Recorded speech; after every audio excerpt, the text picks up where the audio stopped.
ബിസ്മില്ലാഹി വൽഹംദുലില്ലാഹി വസ്സലാത്തു വസ്സലാമു അലാ അഷ്റഫിൽ മുർസലീൻ വഅലാ ആലിഹി വസഹ്ബിഹി അജ്മഈൻ അമ്മാ ബഅദ്.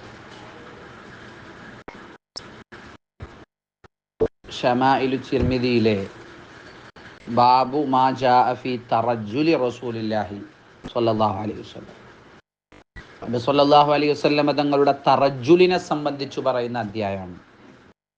തറജ്ജുൽ എന്ന് പറഞ്ഞാൽ മുടി ചീകുക. മുടി ചീകലിനെ സംബന്ധിച്ച് പറയുന്ന അധ്യായം.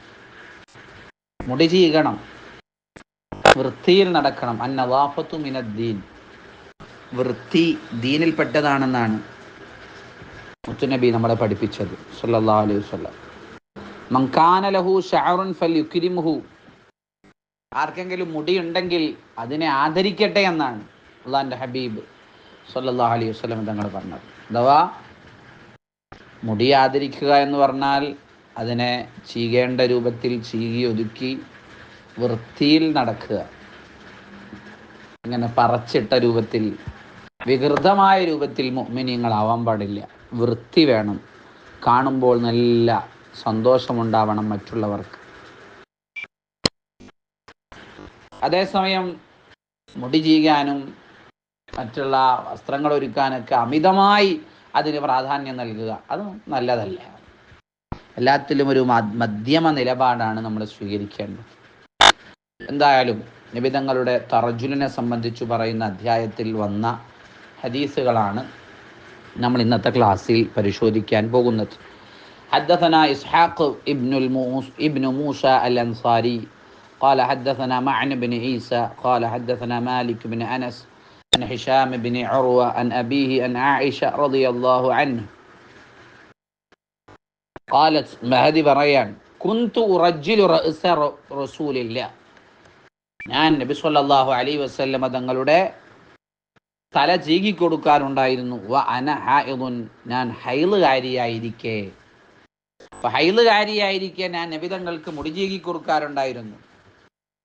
ഇവിടെ ഷമായിൽ നാം വായിക്കുമ്പോൾ ഇസ്ലാമിൻ്റെ ഒരു മധ്യമ നിലപാട് വ്യക്തമാവുകയാണ്. ജൂതന്മാർ, യഹൂദികൾ ആർത്തവമുള്ള സ്ത്രീകളെ തീരെ അടുപ്പിക്കില്ല. ഹൈദുകാരിയായ പെണ്ണെ തീരെ അടുപ്പിക്കില്ല. അവർ ഭക്ഷണമുണ്ടാക്കുകയോ ഭർത്താവിനെ സ്പർശിക്കുക പോലും ചെയ്യാറില്ല. എന്നാൽ മറ്റു ചില പ്രസ്ഥാനത്തിൻ്റെ, മതത്തിൻ്റെ, ദർശനത്തിൻ്റെ ആളുകൾ ആർത്തവമുള്ള സ്ത്രീകളെ, അതുപോലെ ആർത്തവമുള്ളവരെയും ഇല്ലാത്തവരെയും ഒരുപോലെ കാണും. ഒരു തടസ്സങ്ങളോ ഒരു പ്രത്യേകതയോ അവർ കണക്കാക്കുന്നില്ല. ആർത്തവമുള്ള സ്ത്രീകളുമായിട്ട് സംയോഗത്തിൽ വരെ ഏർപ്പെടും. അതുപോലെ മറ്റുള്ള എല്ലാ കാര്യങ്ങളും അവർ ചെയ്യും. എന്നാൽ വിശുദ്ധമായ ദീനുൽ ഇസ്ലാം ഒരു മധ്യമ നിലപാടാണ് സ്വീകരിച്ചത്. അവളുടെ കൈകൾ ശുദ്ധിയുള്ളതാണ്. അവർക്ക് ഭക്ഷണം ചെയ്യുന്നതിനോ അലക്കുന്നതിനോ ഭർത്താവിനെ കേവലം സ്പർശിക്കുന്നതിനോ ഒന്നും കുഴപ്പമില്ല. എന്നാൽ ചില നിയന്ത്രണങ്ങൾ പാലിക്കണം.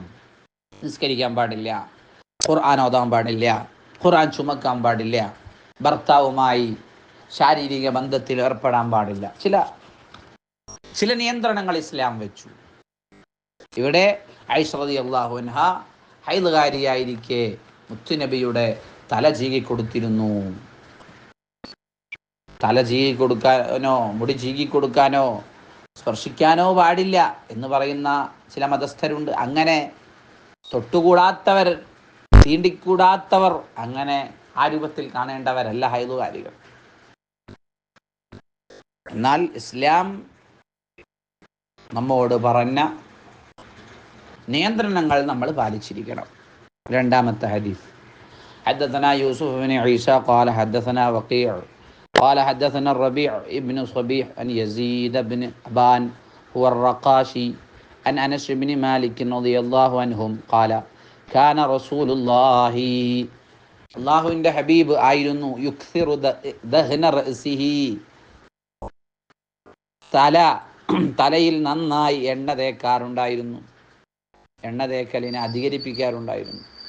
വ തസ്രീഹ ലിഹിയതിഹി, താടി ചീകി ഒതുക്കി വാർന്ന് വെക്കാറുണ്ടായിരുന്നു, അതിനെയും വർദ്ധിപ്പിക്കാറുണ്ടായിരുന്നു. അഥവാ ധാരാളമായി തലയിൽ എണ്ണയിടും, ധാരാളമായി താടി ചീകി ഒതുക്കി വെക്കും. വയുക്സിറുൽ നിബിതങ്ങൾ ഖിനാഇനെ വർദ്ധിപ്പിക്കാറുണ്ടായിരുന്നു. ഖിനാ എന്ന് പറഞ്ഞാൽ അള്ളാഹിൻ്റെ ഹബീബ് സല്ലല്ലാഹു അലൈഹി വസല്ലം എണ്ണയിട്ട് കഴിഞ്ഞാൽ ഒരു ശീലക്കഷണം തലയിൽ വെക്കും. ഒരു ശീലക്കഷണം, ആ എണ്ണ താഴോട്ട് ഒലിച്ചു വരാതിരിക്കാൻ. ഹത്താ കഅന്ന സൗബഹു സൗബു സയ്യാദ്, എണ്ണയിട്ട് കഴിഞ്ഞാൽ ഒരു എണ്ണക്കാരൻ്റെ വസ്ത്രം പോലെ ഉണ്ടാകും, അഥവാ ധാരാളമായി എണ്ണയിടും. ആ ഖിനാൾ എന്ന് പറഞ്ഞാൽ മനസ്സിലായല്ലോ, എണ്ണയിട്ട് കഴിഞ്ഞതിന് ശേഷം തലയുടെ മുകളിൽ ഒരു തുണിയിട്ട് വെക്കും, അതിൻ്റെ മുകളിലാണ് തലപ്പാവൊക്കെ മുത്തുനബി ധരിക്കുക. ആ ഖിനാൾ നബി സല്ലല്ലാഹു അലൈഹി വസല്ലം നിങ്ങൾ ധാരാളമായി ഉപയോഗിക്കാറുണ്ട്. ധാരാളമായി മുത്തുനബി എണ്ണയിടാറുണ്ടായിരുന്നു എന്നാണ് ഈ ഹദീസിൽ നിന്ന് നമുക്ക് വായിക്കാൻ കഴിയുന്നത്. തലയിൽ എണ്ണ തേക്കാം, അത് മുത്തുനബിയുടെ ചര്യയാണ്. അടുത്ത ഹദീസ്. حدثنا هناد بن السري قال حدثنا أبو الأحوص عن أشعث بن أبي الشعثاء عن أبيه عن مسروق عن عائشة رضي الله عنهم قالت مهدي برنو إن كان رسول الله അള്ളാഹുവിൻ്റെ ഹബീബ് സല്ലല്ലാഹു അലൈഹി വസല്ലമ തങ്ങൾ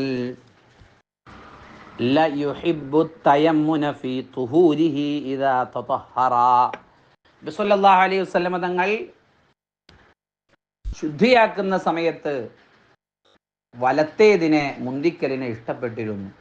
ഇൻകാന, തീർച്ചയായും നബി സല്ലല്ലാഹു അലൈഹി വസല്ലമ തങ്ങൾ ല യുഹിബ്ബു തയമ്മുന, വലത്തേതിനെ മുന്തിക്കലിനെ ഇഷ്ടപ്പെട്ടിരുന്നു. ഫീ തുഹൂരിഹി, അവിടുത്തെ ശുദ്ധീകരണത്തിൽ, ഇദാ തതഹറ, ശുദ്ധിയാക്കുന്ന സമയത്ത്.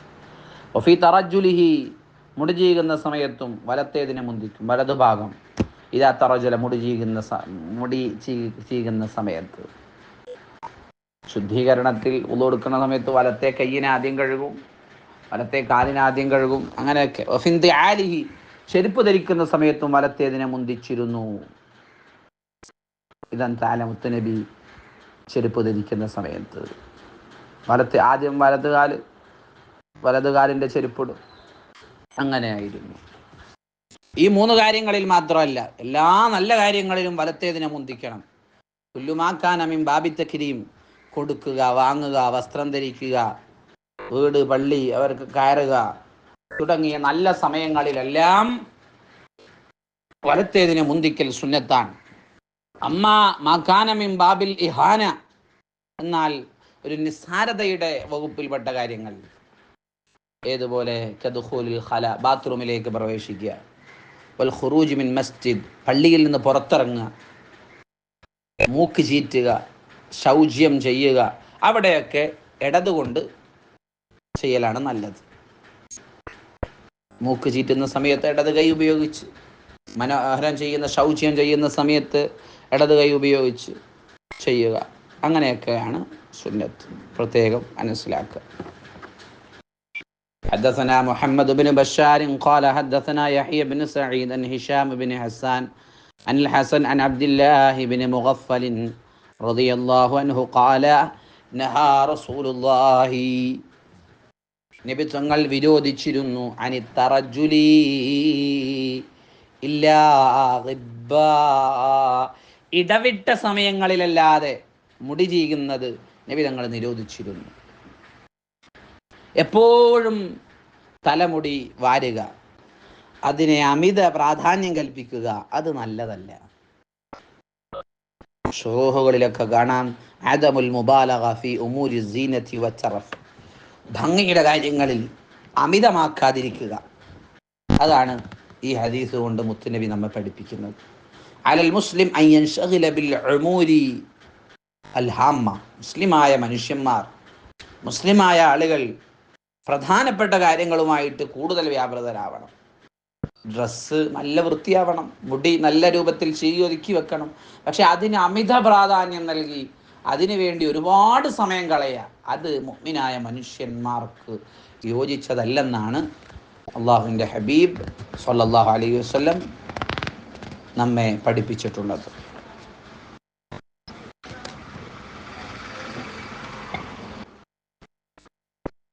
حدثنا الحسن بن عرفة قال حدثنا عبد السلام بن حرب عن يزيد بن أبي خالد عن أبي العلاء الأودي عن حميد بن عبد الرحمن عن رجل من أصحاب النبي صلى الله عليه وسلم റസൂലുള്ളാഹിൻ്റെ സ്വഹാബത്തിൽ നിന്നുള്ള ഒരാളെ തൊട്ട് റിപ്പോർട്ട് അന്ന നബിയ സല്ലല്ലാഹു അലൈഹി വസല്ലം നബി സല്ലല്ലാഹു അലൈഹി വസല്ലം തങ്ങൾ കാന യതറജ്ജലു ഗിബ്ബ ഇടവിട്ട സമയങ്ങളിൽ മുടി ചീകാറുണ്ടായിരുന്നു.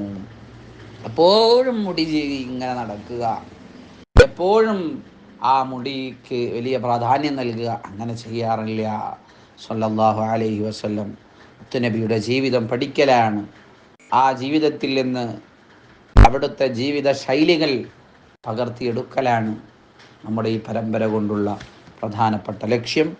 അള്ളാഹു നമുക്ക് തൗഫീഖ് നൽകുമാറാവട്ടെ. ഈ ശമാഇൽ വായന നമുക്ക് വലിയ ഉപകാരമായി മാറണം. ഇൻഷാ അല്ലാഹ് ഇടവിടാതെ നമുക്കിത് മുന്നോട്ട് കൊണ്ടുപോകണം. ഇതിൻ്റെ എൻഡിങ് പോയിന്റിലേക്ക്, ഇതിൻ്റെ അവസാന ഹദീസ് വരെ, 417 ഹദീസ് വരെ നമുക്ക് വായിക്കണം. അള്ളാഹു തൗഫീഖ് നൽകുമാറാവട്ടെ. എല്ലാ തടസ്സങ്ങളും റബ്ബ് മാറ്റിത്തരുമാറാവട്ടെ. ഈ ശമാഇൽ വായിച്ച് മുത്തുനബി ഒരുപാട് അറിയാൻ, അവിടുത്തെ സ്വപ്നത്തിൽ കാണാൻ, അവിടുത്തെ മദീനയിൽ നിരവധി തവണ എത്താൻ അള്ളാഹു നമുക്ക് തൗഫീഖ് നൽകട്ടെ. മദീനയിലെത്താനുള്ള മാർഗങ്ങൾ അള്ളാഹു നമുക്ക് തുറന്നു തരട്ടെ.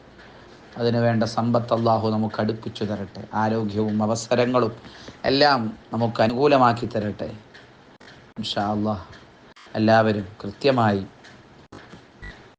ഹദീസുകളൊക്കെ കേട്ട് മനസ്സിലാക്കി പ്രധാനപ്പെട്ട പോയിന്റുകളൊക്കെ രേഖപ്പെടുത്തി വെച്ച് ഈ ശമാഇലുമായി അതിൻ്റെ കൂടെ മുന്നോട്ട് സഞ്ചരിക്കുക. അള്ളാഹു നമ്മെ മുവഫ്ഫഖീങ്ങളിൽ ഉൾപ്പെടുത്തട്ടെ.